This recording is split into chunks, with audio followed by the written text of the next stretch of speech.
Hi everyone, my name is Zita and I'm here with Jason. Say hi, Jason. Hi. Jason, we're going to be doing a hip extension assessment. So what I'm doing in these tests, this one specifically, is I'm going to be putting my hand on either side of your back down here on top of the muscles that are called the erector spina. And I'm also going to be putting my other hand into the center of your bum cheek onto your gluteus maximus and then extending my thumb down onto your hamstrings. And what I'm doing, Jason, is I'm going to be testing to see in what order the muscles of your back and your leg and core fire off when you do what's called a hip extension. So what I need you to do is keep your knee straight, and you're going to take this right leg here and you're just going to lift it up. And you're going to keep your back and spine nice and neutral. I know that that's a little bit more challenging for you just because we do have a bit of spinal curvature happening in your back. But that's not going to impact the assessment based on what I've read. And we'll see kind of what happens in terms of the firing patterns of those muscles. So do you understand what I need you to do today? Yes. Awesome. All right, so I'm just going to come in here. I'm going to put some pressure here, just a little bit, Jason, so I can feel it on either end. And with my other hand, digging in a little bit here. This shouldn't be painful at all. I just need to kind of feel what's happening. And again, you're going to extend that right leg, keeping your knee straight. So just lifting it up a little bit, and I'm looking to see which muscles fire off and what order they're firing off in, okay? Okay. Whenever you're ready, you can go ahead and lift that leg. Excellent. Jason, I'm going to get you to do that again, okay? Good. And let's try it one more time. Awesome. So Jason, what I'm feeling happening with you is we do have firing happening first in that gluteus maximus area, and that is being followed up by firing over on the opposite side of your erector spina. So there's kind of a bilateral muscle here happening, and I'm feeling it firing off here. And then at the same time, the hamstring and the same side erector spina are firing off sequentially. So that's what we're expecting to see in this assessment, and it looks like everything is behaving as it should. Sounds good? All right, so we're moving on to our next assessment, which is a hip abduction assessment. I always get those ones confused. I know that add is adding to the body and ab is not adding to the body, but Jason's already in a position here. Jason, you've got your supporting leg bent. That's fantastic. What I'm going to be doing is I am looking to find your TFL band, the tensor fascia latae band, and I'm going to be looking for that gluteus medius again and the quadratus lumborum over here. And we're looking again for that muscle firing pattern to happen. This will give me a sense of how all of these muscles are working together. And all we're going to be doing is lifting this upper leg up and then back down, just like the last assessment. And if there's any discomfort or pain, just let me know. Sure. Okay, so just going to get in here. There we go. All right, and when you're ready, Jason, you can raise your foot up. Good, and again. Excellent, one last time.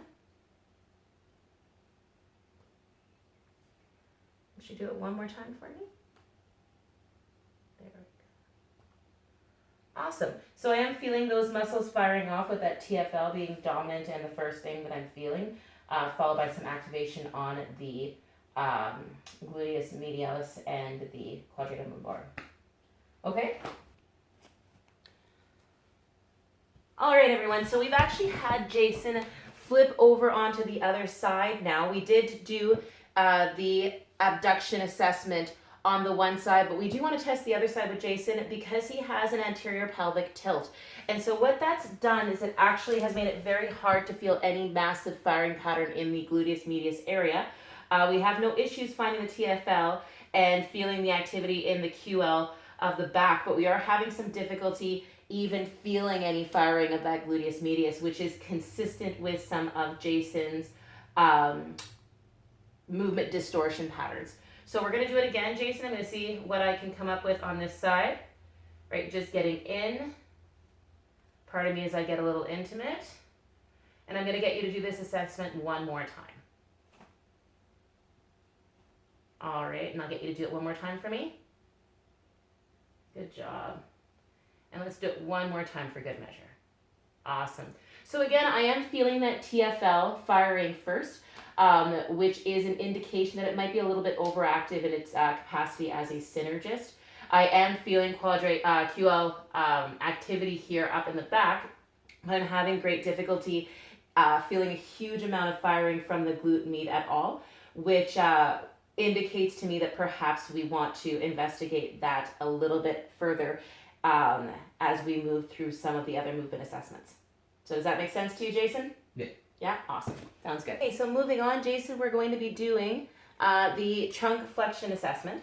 And so for your intents and purposes, what you're doing here is a bit of a curl up, right? You're just going to do a regular curl up. You don't have to go super high. We're just looking to get maybe the shoulder complex off of the ground a little bit.